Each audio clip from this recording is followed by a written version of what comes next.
mendobrak cara berpikir mainstream sekarang yang mengelola partai itu ya mau nggak mau tergantung atau sangat bergantung satu orang, dua orang, apakah ketumnya, dewan pembinanya dan seterusnya. Ya saya berharap memang tadi parliamentary threshold turun itu setidaknya membuat partai-partai yang baru itu akan muncul lahir membawa ide-ide segar soal demokrasi kita, penyelenggaraan pemerintahan kita, bahkan kalau bisa figur-figur capresnya juga menarik. Harus ada figur kalau PSI mau besar.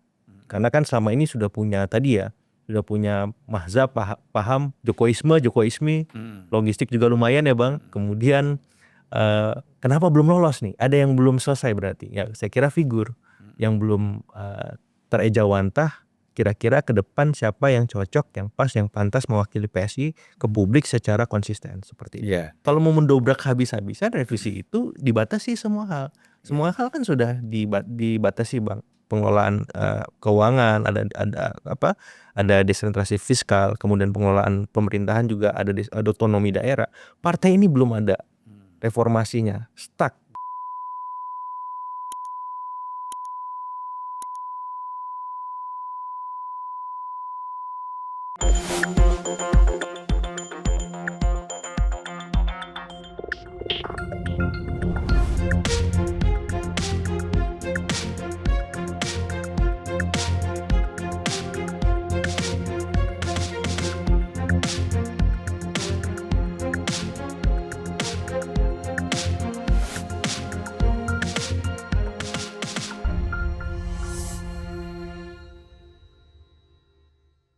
Bismillahirrahmanirrahim. Assalamualaikum warahmatullahi wabarakatuh.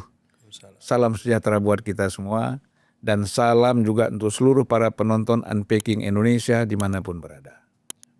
Salam juga untuk Agung Baskoro. Siapa Bang? Sudah sering kesini ya? Sudah. Ini kali ketiga Bang. Kali ketiga, tapi biasanya sama Budius. Ya. Yang dia suka ngerampok.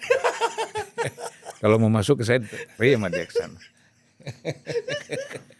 Agung Baskoro, selamat datang. Agung. Terima kasih ya Bang. Jadi saya panggil nama aja karena jauh di bawah saya namanya. Iya, Ya kan? jauh sekali. Lahir di Medan ya? Besar lahir di Medan. Anak Medan, Puja Kusuma, putra Jawa keturunan Sumatera. Kelahiran Sumatera. Kelahiran Sumatera. Saya banyak sekali Puja Kusuma di sana. Teman-teman saya ya. Iya. Apalagi dulu tuh kalau saya ke Percut, ke Tembung, kemana ketemu semua tuh. Oke. Nah, buka puasa ngabuburitnya tuh ke sana kan. Gitu ke Binjai. Ya. Masih ingat masa-masa kecil kita di Medan ya. Betul ya. Sampai SMA saya Bang. Oh ya. Baru merantau.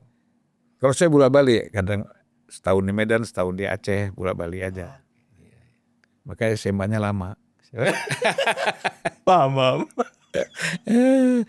Ya, kemudian melanjutkan sekolah di UGM. UGM ya. UGM ambil jurusan politik pemerintahan. Habis itu kita lebih banyak karir profesional Bang. Di Indonesia, di Kanada, balik lagi ke Indonesia. Pantas saya lihat pakaiannya hari ini kayak Pak Tito. Kayak Mendagri nih, celana coklat, bajunya juga mirip-mirip Pak Tito. Nampaknya memang idolanya Pak Tito.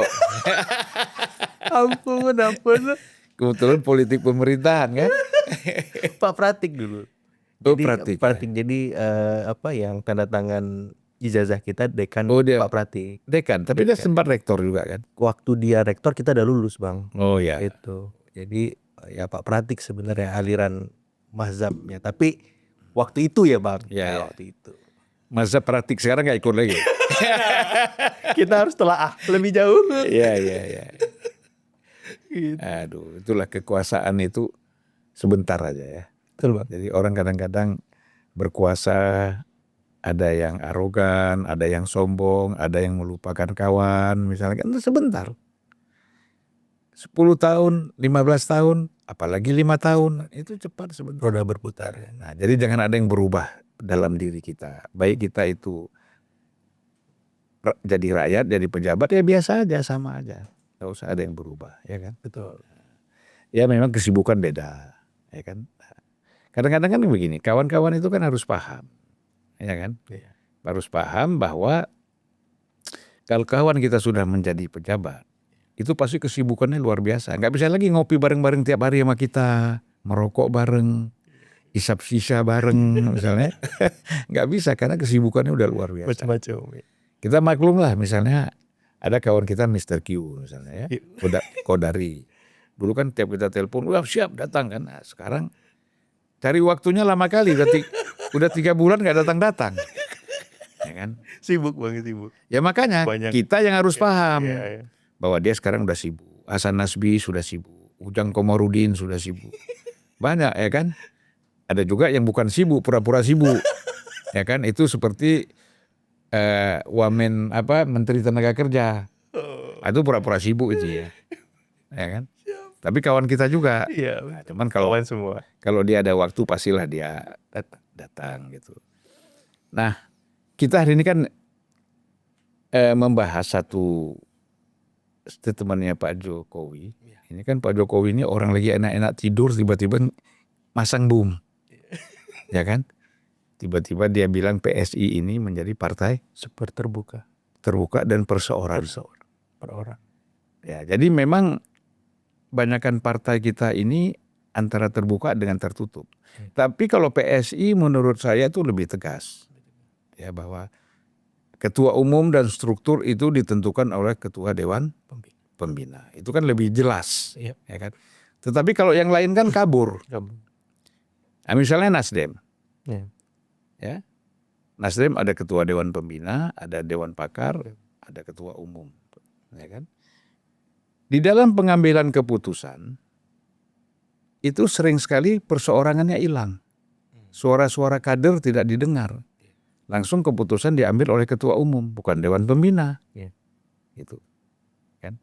Sama juga saya kira PDIP ya. Hampir semuanya. Hampir semua kan begitu. Kecuali Golkar yang nggak bisa begitu. Faksinya banyak.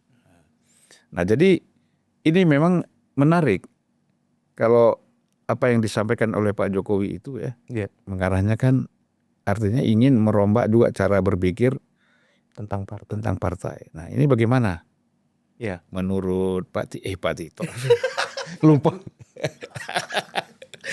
Bang ini Ya menurut Pak Agung Baskoro. ampun. Ya Bang, jadi saya melihat gagasan Pak Jokowi ini secara ideal ya, mengkritik ataupun otokritik untuk semua partai, pimpinan partai, apakah ketumnya, ketua dewan pembinanya. Dan saya kira masukan ini positif gitu. Setidaknya mendobrak cara berpikir mainstream sekarang yang mengelola partai itu ya mau nggak mau tergantung atau sangat bergantung satu orang, dua orang, apakah ketumnya, dewan pembinanya dan seterusnya. Nah, tapi secara praksis memang ide ini juga bisa kembali ke Pak Jokowi sendiri ketika melihat praktek PSI ya hari ini yang memang kita melihat nggak bisa mungkiri tiba-tiba ada Mas Kaisang di sana gitu. Walaupun secara keseluruhan saya mengafirmasi bahwa ini merupakan sekuen panjang Bang ide partai perorangan ini gitu. Kemudian ada partai super terbuka. Apakah kemudian berikutnya ada memang partai yang akan dibidani langsung Pak Jokowi atas nama PSI atau di luar PSI misalkan. Tapi ini semua kan adalah reaksi atas sebuah aksi ketika Pak Jokowi dipecat oleh PDIP. Jadi yang pertama kali mendapat masukan dan kritik itu PDIP. Kemudian publik akhirnya menelaah, oh ini masukan untuk semua, bukan hanya PDIP ternyata, tapi untuk semua partai. Bagaimana seharusnya cara mengelola partai yang profesional, proporsional, tanpa tergantung 1-2 kepentingan oligarkis seterusnya seperti itu. Itu sih sebagai mungkin kerangka dasar bahwa ide Pak Jokowi ini memang tidak bisa dilihat berdiri sendiri atau tunggal bahwa ini hanya untuk katakanlah PDIP saja, bukan. Tapi untuk semua partai secara keseluruhan dan harapannya ini bisa diimplementasikan misalkan ke PSI yang mengafirmasi bahwa mereka adalah punya paham Jokowisme atau Jokowisme. Ya kemudian atau yang lebih ringan Jokower. Kalau pakai isme kan bermazhab paham pikiran semacam ini. Jadi mengafirmasi ide itu menangkap dan saya berharap PSI ke depan bisa ya lebih profesional dalam pengelolaannya, dalam memilih ketum, dalam menentukan sikap politik partai secara strategis, apakah pilpres, kemudian pileg dan seterusnya.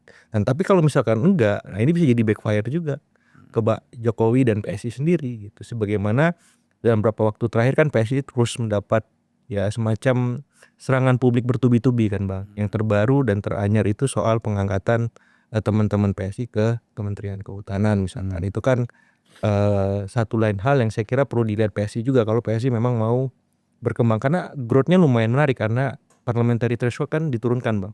Nah syukur-syukur 0% ya. bisa jadi 0%, tapi kan kadang ada otak-atik gatuk di Komisi 2 kan Bang. Bisa maksimal turunnya, bisa juga minimal, bisa juga tetap juga kata kita nggak tahu kan, ini suka berubah-ubah dengan sendirinya seperti itu.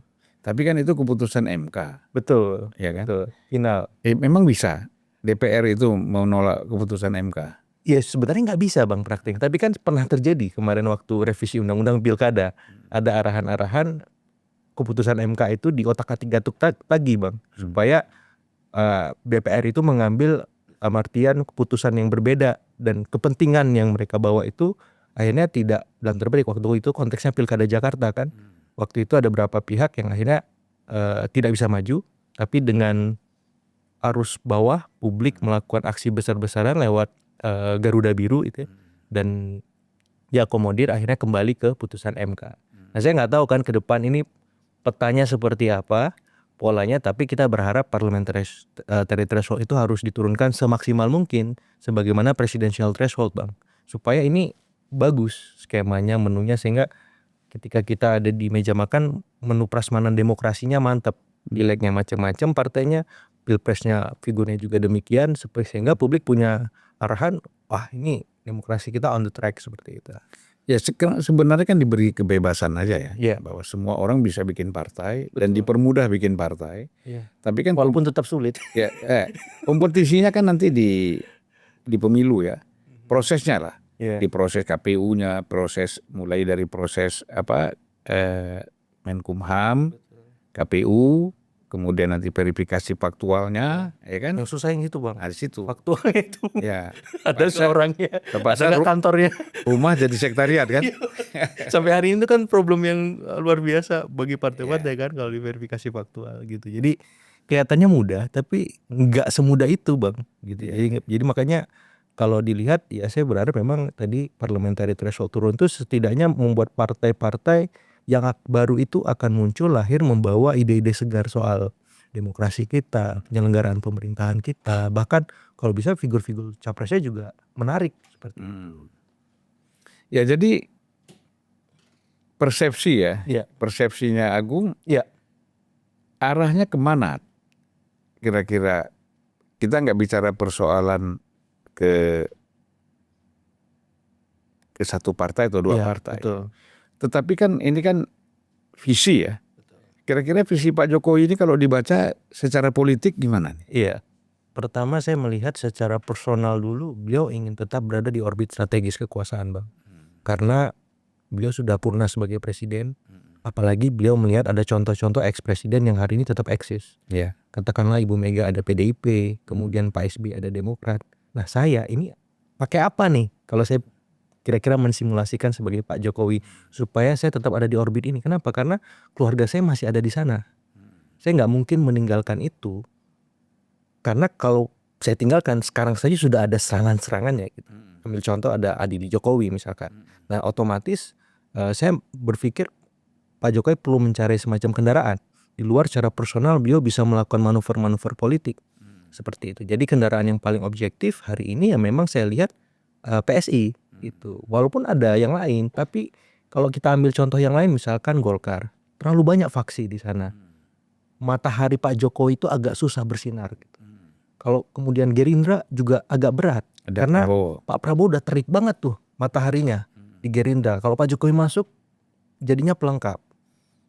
PAN kayaknya sudah settle, tapi macam-macam kepentingannya di sana karena masih memulai kan, ada Pak Julhas, ada siapa lagi seperti itu. Jadi saya melihat PSI ini masih baru, muda, kemudian ada potensi masuk parliamentary threshold seperti itu. Dan ini seperti pekerjaan rumah Pak Jokowi atau unfinished story Bang yang belum selesai.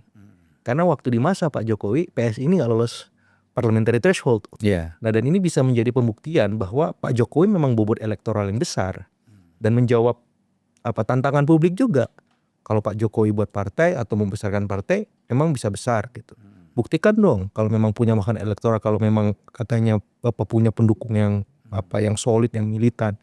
Nah saya kira ini jawaban untuk banyak pihak juga bahwa kalau Pak Jokowi memang terlibat di PSI secara langsung ataupun tidak, minimal publik akan paham bahwa oh ya ini Pak Jokowi masih punya pengaruh, punya kekuasa yang besar dan itu terorkestrasi di PSI gitu. Nah, itu secara personal. Secara institusional gimana? Nah, saya melihat suka atau tidak ada institusi yang namanya keluarga Solo, Bang. Di sini ada wapresnya atas nama Mas Gibran, ada ketumnya Mas Kaisang PSI, kemudian menantunya Gubernur Sumatera Utara. Dan ada juga orang-orang yang di-endorse Pak Jokowi, Bang, di kabinet hari ini. Dan hampir sebagian besar itu endorse Pak Jokowi. Kemudian ada orang-orang kepala daerah yang kemarin ada 80-an itu katanya beberapa juga punya winning rate yang bagus, menang gitu. Nah, ini kan mereka ini istilahnya butuh semacam kanal, wadah supaya kepentingan mereka tetap punya keberlanjutan. Nah, saya melihat ketika Pak Jokowi punya kendaraan, setidaknya itu bisa terafirmasi dengan baik dan apa ya, mampu membuat semua pihak jadi lebih optimal dalam menjawab keraguan-keraguan terhadap Pak Jokowi seperti itu, Pak. Ya, jadi memang sangat menarik ya. Ya. Kalau kita sebut gagasannya itu ya, ingin membangun partai, sebenarnya kan ingin membangun partai kader ya. Partai terbuka, kader, sehingga yang selama ini masyarakat hanya terlibat di dalam politik partai ini, itu kan ketika pemilu atau pilkada. Setelah itu kan mereka tidak lupa, dan bisa mereka lupa, bisa mereka dilupakan juga kan. Ya. Sehingga kita lihat sama sekali tidak terlibat. Nah, harapannya kalau kader-kader betul-betul merasa dilibatkan di dalam proses dan sampai terus perjalanan politik partai itu, itu saya kira kan indah ceritanya. Cerita indah, kemudian membangun demokrasi, partisipasi politik yang besar, yang kuat ya kan, yang berakar gitu. Nah, itu kan harapan kita gitu. Persis. Nah, kalau Agung melihat nggak arahnya kira-kira bagaimana? Ya, PSI ini masih muda dan punya potensi untuk dikembangkan ke arah sana. Asal memang punya figur, Bang. Karena kita tahu party ID kan di kita rendah. Ya, sehingga yang menguat tuh figur ID. Nah, figur ini yang diharapkan muncul dan berkembang kuat adalah misalkan Pak Jokowi seperti itu. Karena beliau punya magnet dan kekuatan figur yang dalam tanda petik melampaui bahkan beberapa figur presiden lain. Karena kita bisa saksikan hari ini secara praksis tanpa disadari, misalkan saya bingung juga nih, quote and quote media itu hampir setiap hari meminta masukan beliau. Kemudian ada banyak tokoh-tokoh yang luar biasa juga. Terakhir kemarin Pak Mahathir Muhammad datang ke Solo untuk sekedar ngobrol nongkrong bareng gitu. Jangan-jangan bisikan Mahathir ya? Nggak tahu juga saya. Saya bilang kan ada banyak rumor, ini dikondisikan semua ini kan medianya orangnya seperti itu atau tokoh-tokoh yang datang seperti itu. Jadi tapi kan kalau Mahathir nggak bisa. Makanya kalau Mahathir gimana mengkondisikannya orang Prime Minister senior seperti itu. Terus juga publik ngantri misalkan.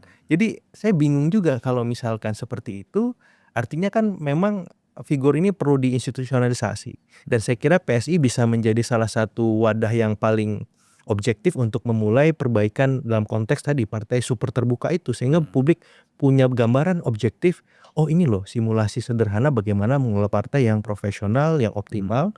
Dan itu bisa menjadi contoh juga bagi praktek pengelolaan partai ke depan untuk yang lain gitu. Setidaknya ini bisa menjadi Bang ya, inspirasi juga buat publik yang hari ini mungkin secara kritis melihat Pak Jokowi misalkan, tapi yang sudah menjadi pendukung latennya akan berbondong-bondong masuk ke sana seperti itu. Jadi saya melihat PSI punya arahan positif untuk menindaklanjuti ide itu, bukan sebatas narasi atau wacana semata yang ya suka atau tidak kita harus akui bahwa tidak mudah memang mengelola partai di tengah dinamika kompleksitas politik, kepentingan yang beragam, Bang. Kemudian ada resource-resource yang harus dikonsolidasikan dan PSI harus merespon itu dengan konsisten dan ini waktunya. Kalau PSI mau besar, ini momennya. Kapan lagi? Kalau saya bingung kalau misalkan PSI tidak menemukan figur yang pas, ya partai ini akan stuck gitu. Tapi kalau misalkan ada figur yang kuat macam Pak Jokowi, ini partai punya potensi. Seperti itu. Nah, pengalaman yang kita lihat selama ini, saya itu kan sudah di beberapa partai. Ya. Kemudian juga kalau saya datang ke daerah-daerah itu kan juga memantau juga bagaimana suasana partai politik kita setelah pemilu atau setelah pilkada. Nah itu kan kelihatan sekali bahwa keterlibatan kader di dalam proses perjalanan partai ini kecil, tidak terlalu besar, kecuali ketika saat momen-momen tertentu ya. Nah kita lihat kan begini, misalnya DPD itu kalau kita datang itu kan kosong, sepi, ditutup, dikunci, ya kan, nggak ada orang. Ya. Nah bagaimana cara partai ini berkomunikasi dengan masyarakat? Bagaimana partai ini mengkonsolidir anggota dan kader-kadernya supaya tetap bisa berkomunikasi? Itu kan tidak terjadi. Gitu. Nah ini disinilah kalau kita melihat jangan-jangan ini memang partai dibesarkan oleh uang kan gitu. Betul. Ya, money politiknya. Betul. Gitu. Betul.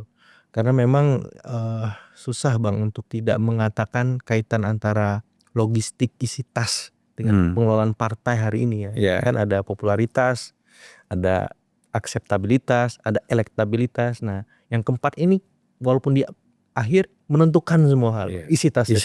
Iya. Jadi menggerakkan partai, menggerakkan figur capres, pilkada, pileg, semuanya luar biasa ketergantungannya. Makanya saya punya harapan besar ketika nanti ada revisi undang-undang paket undang-undang pemilu itu bagaimana ya soal pertanggungjawaban keuangan ataupun soal dana kampanye ataupun soal pengelolaan partai supaya partai-partai kita bisa lebih mandiri, lebih profesional menyelenggarakan fungsinya supaya abang nggak ngeliat lagi tuh sekre partai kosong, nggak bertuan atau sebatas kontrakan gitu, nggak profesional semacam itu kan Bang. Akhirnya kan publik melihat ngapain sih saya dekat-dekat sama partai, ngapain saya terlibat menjadi kader. Tidak ada kebanggaan yang saya bilang tadi, partai ID-nya rendah Bang. Tapi ketika ada seorang figur lahir di sana untuk mendongkrak partai tadi, otomatis itu bisa menjadi peluang partai untuk lebih baik Bang. Makanya saya tidak memisahkan antara partai dan figur. Kenapa? Karena ini paket, kalau di dalam demokrasi Indonesia yang belum matang, ini paket yang nggak bisa dipisahkan gitu. Kalau partai mau eksis, mau berjaya, selain punya ideologi, selain punya logistik, dia harus punya figur. Iya. Kalau dia nggak punya ideologi, nggak punya logistik, nggak punya figur, wassalamualaikum warahmatullahi wabarakatuh. Itu partai-partaian aja tuh, ya kan, semangat aja. Itu dia sudah. Itu kan banyak orang bersemangat bikin partai kan. Kita juga jadi takut mau bikin partai ini, ya kan? Kalau nggak jelas. Betul. Ya artinya memang berbeda lah pada masa 60-an membuat partai, 70-an dengan sekarang ini kan 2000 ke atas itu makin, khususnya 2000 ke atas lah ya. 2004 ke atas tuh makin sulit karena ada threshold ya. Itu saya kira boleh banyak-banyak bikin partai, tapi resikonya nggak lolos threshold kan percuma, bubar tengah jalan. Kecuali kayak PSI ya, dia nggak lolos threshold, tapi ada menteri, ada wamen. Di daerah juga, di timur lumayan kuat Bang dia kan. Timur, di daerah ya, di ibu kota, di timur lumayan kuat, solid gitu. Masih ada nafas lah. Ya, jadi perjuangan ya. Nah, tapi kalau kita bicara figur buat PSI, kalau langsung Pak Jokowi yang menjadi figur utama, ketua umum, saya kira mencuat ini. Dahsyat ya. Ketua Dewan Pembina pun nggak masalah Bang, asal otoritasnya seperti ketua umum. Kan bisa aja kayak gitu. Kayak di Demokrat itu kan setengah ketum, setengah ketua majelis tinggi kan, AHY sama Pak SBY. Tapi di PDIP full Ibu Mega. Nah PSI mau mencontoh praktek yang mana gitu. Apakah via Dewan Pembina saja misalkan, atau via ketum, atau hybrid kedua-duanya, ya monggo gitu. Tapi yang jelas saya melihat harus ada figur kalau PSI mau besar. Karena kan selama ini sudah punya sudah punya mahzab, paham Jokowisme, logistik juga lumayan ya Bang. Kemudian kenapa belum lolos nih? Ada yang belum selesai berarti. Ya saya kira figur yang belum terejawantah. Kira-kira ke depan siapa yang cocok, yang pas, yang pantas mewakili PSI ke publik secara konsisten seperti itu. Dan sayang magnet figur Pak Jokowi ini, karena saya melihat beliau masih menjadi media darling. Kadang saya suka bingung memisahkan Pak Jokowi ini kandidat atau masih kandidat gitu karena semua orang masih tertuju kepada dia terlepas dengan segala pro kontranya. Saya kira dia salah satu ex-presiden yang paling produktif menurunkan ide, mind of idea dan aksi-aksi, mind of action. Jadi konsisten itu Bang. Dan saya melihat nggak mudah kan di panggung itu untuk terus produktif ya. Walaupun sebenarnya beliau nggak pengen kan. Cuman kan teman-teman media ini suka kadang iseng. Pak ini gimana Pak? Pak ini gimana? Dan antara gimana Pak? Pak itu BDB kadang-kadang agak offside juga nih. Nah, makanya kan sehingga orang menuduh dia ini masih cawi-cawi kan. Nah, dengan aksi-aksi yang dia lakukan itu. Karena kedengarannya saya di belakang dapur media itu kadang kalau misalkan teman-teman lapangan, reporter lapangan sebuah media gitu buat berita tentang Pak Jokowi, itu katanya langsung diterima Bang, cepet itu. Itunya juga ini rate-nya tinggi, views-nya banyak gitu. Jadi apa ya ini teknis saja, taktis, bahwa sebenarnya Pak Jokowi juga nggak pengen ditempatkan di panggung depan terus, tapi ada sebuah kebutuhan yang itu memang menjadi aspirasi apakah publik, elit, apakah industri, media dan seterusnya yang harus dilihat secara objektif juga. Maksud saya kita juga nggak bisa melihat ini Pak Jokowi, Pak Jokowi nggak seperti itu juga kalau saya melihat secara objektif ya Bang, karena beliau juga dalam posisi ya udah kayak ditanya ya saya jawab. Kalau nggak bisa saya jawab saya diam kan gitu, seperti itu. Jadi saya melihatnya ya sesederhana itu sih. Ya persoalan kan begini, bagi media kan yang penting beritanya dibaca orang. Betul. Mungkin kalau di Pak Jokowi yang dimunculkan di depan ya Rame. orang mau baca kan gitu, rame. Penuh pro kontra dan viral kan, sering viral. Tapi kalau saya lihat sih masih proporsional. Proporsional. Toh masih dia kan baru 3 bulan 4 bulan Betul. berhenti dari presiden. Betul. Saya kira kan orang masih hot, isu-isunya kan masih aktual ya. Betul. Makanya sebelum terlalu tenggelam, belum tenggelam, ya mungkin langsung memimpin partai itu sangat bagus. Ya, artinya transisinya smooth Bang. Ya, ada keberlanjutan dalam tanda petik power yang dia miliki supaya tidak mubazir tadi. Karena kalau misalkan ini tidak dioptimalkan, saya melihat juga PSI-nya bisa istilahnya layu sebelum berkembang gitu. Setelah mereka dalam tanda petik belum memenuhi parliamentary threshold, what next gitu. Ya mereka harus berinovasi secara politik kan. Di tengah misalkan ada berita-berita minor tentang kader-kader PSI di kabinet gitu. Nah ini harus ditutup dengan hal-hal yang positif, hal-hal yang revolusioner, yang inovatif gitu, supaya apa? Ini bisa melesat, melenting seperti itu. Nah harapannya lewat figur, harapannya lagi lewat kaderisasi, harapannya lagi lewat pos-pos strategis yang mereka miliki diorkestrasi supaya apa? Publik melihat kerja teman-teman PSI tadi. Misalkan Kementerian Kehutanan misalkan dipilih Mas Raja Juli, itu bisa membalik sebenarnya. Kalau kinerja Kementerian Kehutanan outstanding kan Bang. Jadi orang-orang yang dia pilih ternyata kerjanya luar biasa. Mas Raja Juli membuat banyak istilahnya program kerja yang dahsyat gitu, melampaui target misalkan. Deforestasi turun, kemudian kebakaran hutan nggak ada misalkan. Itu kan orang kan objektif lagi. Oh ternyata orang-orang di sana berkualitas punya PSI. Bukan hanya sebatas ditunjuk dan terima gaji buta misalkan, tapi bisa kerja kok, bisa berkontribusi kok. Nah, akhirnya kan publik bisa berpikir lurus lagi nih. Ya, artinya nggak serta-merta menyalahkan saja seperti itu. Ya makanya kalau kita lihat sekarang ini kan semuanya berjalan dengan standar aja ya. Iya. Belum ada yang betul-betul kita melihat secara kualitatif itu betul-betul menonjol gitu. Iya. Nah figur Pak Jokowi ini tadi seperti harapan bahwa ini kan bisa mendongkrak. Betul. Sebenarnya bukan perubahan di dalam internal PSI saja, tetapi kan budaya selama ini di partai-partai politik itu, kan budaya yang tidak melibatkan kader, tidak ada partisipatif secara intens gitu ya. Kemudian, nah ini kan apa yang dilakukan oleh Pak Jokowi ini kan mendobrak. Betul. Tentu karena dia nyebut PSI, ya kan?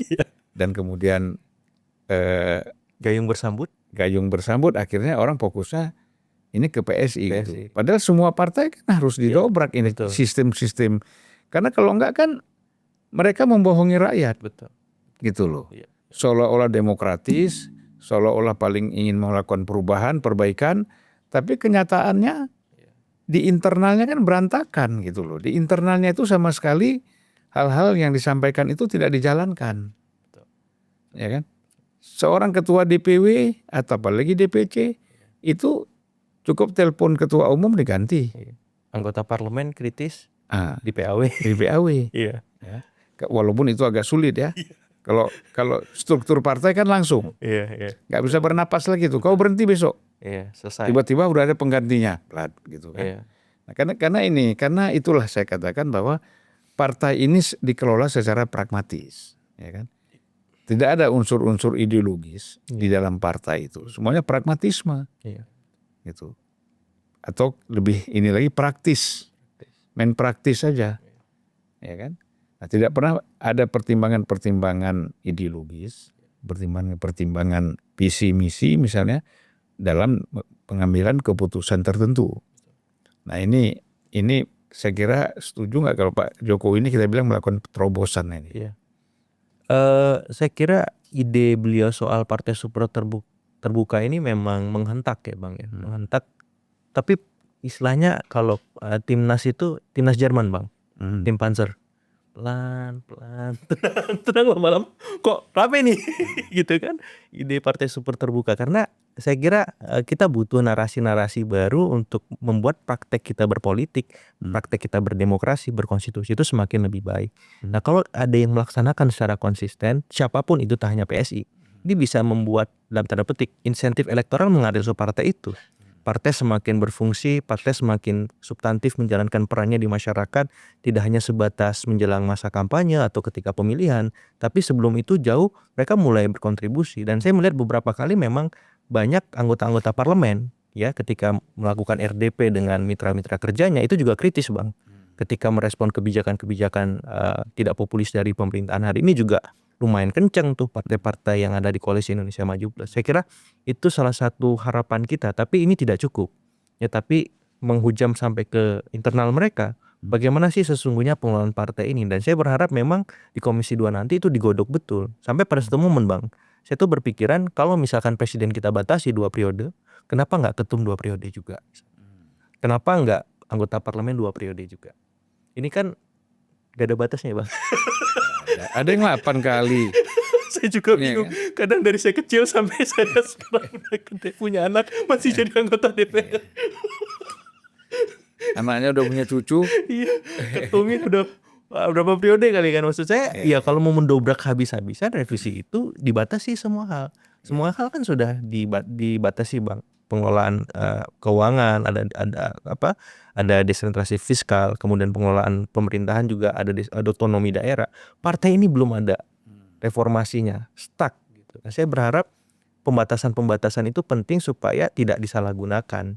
Jadi ya super terbuka itu implementasi paling sederhana nanti di undang-undang pemilu kita, pakai undang-undang politik itu. Supaya apa? Supaya ini semakin baik, semakin optimal, dan narasi soal super terbuka ini nggak hanya sebatas wacana seperti itu sih Bang.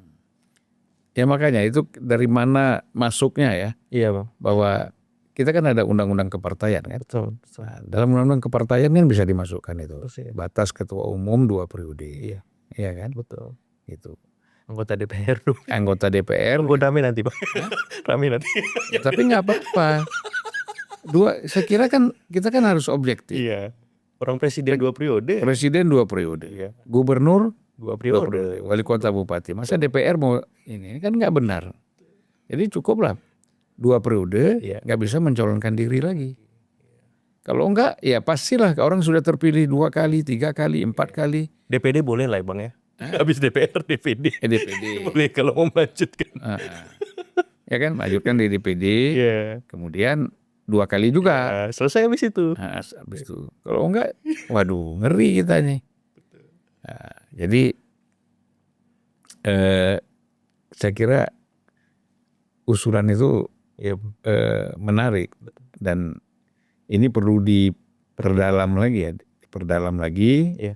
dengan pembahasan-pembahasan yang lebih Serius. rasional, sehingga semua pihak bisa menerima. Iya. Publik punya optimisme Bang terhadap pemerintahan hari ini juga. Maksud saya Pak Prabowo boleh punya hasta cita, boleh punya quick win, boleh punya 77 PSN, tapi kalau dia melakukan sesuatu gebrakan di dalam sistem demokrasi kita, mendobrak sistem kepartean kita, itu bakalan dahsyat legasinya Bang. Itu sampai 7 turunan istilah saya, itu akan diingat. Apalagi kemarin indeks demokrasi kita kan turun tuh. Kalau Pak Prabowo berhasil fokus concern di sini, ini kan global akan lihat. Dunia luar akan menatap Pak Prabowo dengan optimis. Oh, ini berarti nggak omon-omon aja nih soal internal mereka. Mereka juga membenahi benar-benar kok sistem politiknya, demokrasinya secara bertahap dan terus-menerus. Dan saya kira itu masukan yang luar biasa bagi masyarakat sipil, kekuatan-kekuatan demokrasi kita bahwa nggak ada yang berubah kok, malah ini lebih baik. Tinggal kita sabar nggak berproses dengan itu. Masalahnya kan hari ini tuntutan publik tinggi. Mereka segera, cepet, ya kan? Padahal kan semua itu nggak bisa kan Bang. Ini kan kita ngomong politik, kekuasaan, ada prosesnya, ada transisinya. Nggak bisa langsung jebret-jebret kayak kita main bola cool selesai. Nggak bisa, ini bertahap. Kalau nggak bisa, nggak seimbang pola pemerintahan kita, kekuasaan kita gitu. Jadi cost-nya lebih besar lagi secara politik. Jadi saya kira arahan untuk membuat legacy di bidang demokrasi politik itu masih sangat terbuka dan Pak Prabowo bisa melakukan itu ya, asal disupport oleh ya tadi ekosistem politik yang benar-benar bisa melihat ya ke depan Bang, bukan terbatas hanya ya 5 tahun, 10 tahun sebatas itu. Tapi kan ada satu problem. Iya Bang.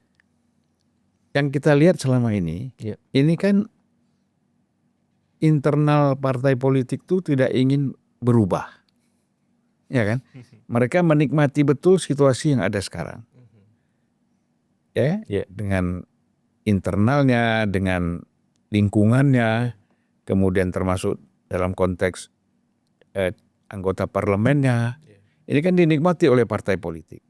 Oleh sebab itu, apa yang kita harapkan bahwa mereka akan melakukan sesuatu untuk berubah, itu saya sendiri pesimis. Saya nggak tahu ya. Jauh panggang dari api, kita pesimis. Nah, sebenarnya kalau dalam situasi seperti ini, harapan kita kan yang harus diperkuat itu civil society. Persis. Nah, civil society kita ini sekarang lemah juga. Yang adanya yang diungkap kebencian, dendam, ya kan? Bukan gerakan-gerakan yang positif, yang konstruktif, memberikan alternatif sampai betul-betul perjuangannya itu optimal ya. Betul. Nah, ini kan enggak.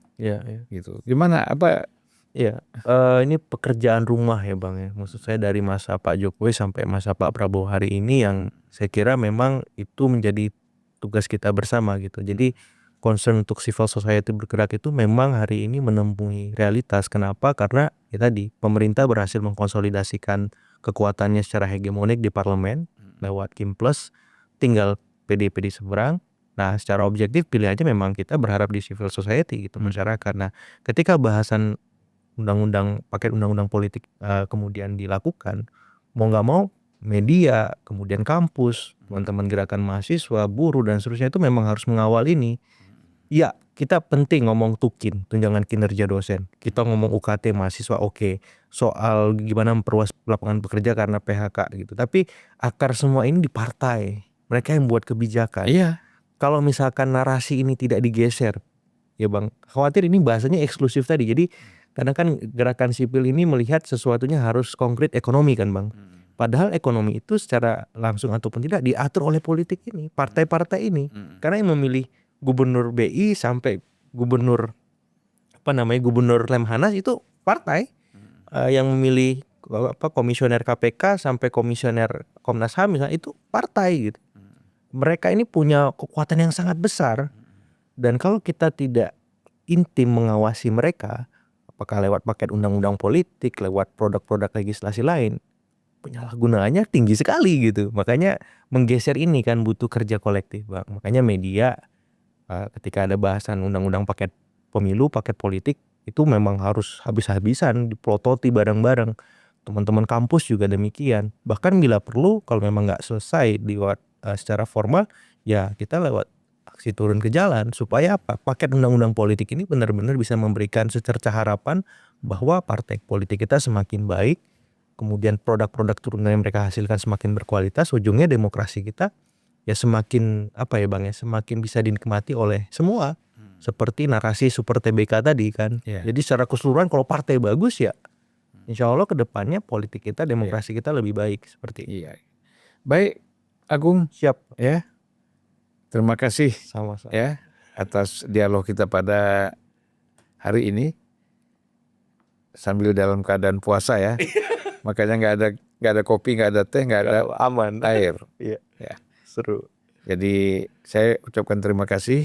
Ya insya Allah apa yang kita obrolkan ini bermanfaat ya. Amin. Bisa manfaatnya harus bisa melakukan perbaikan. Perbaikan. Itu yang paling penting. Minimal pelan-pelan tapi konsisten. Ya.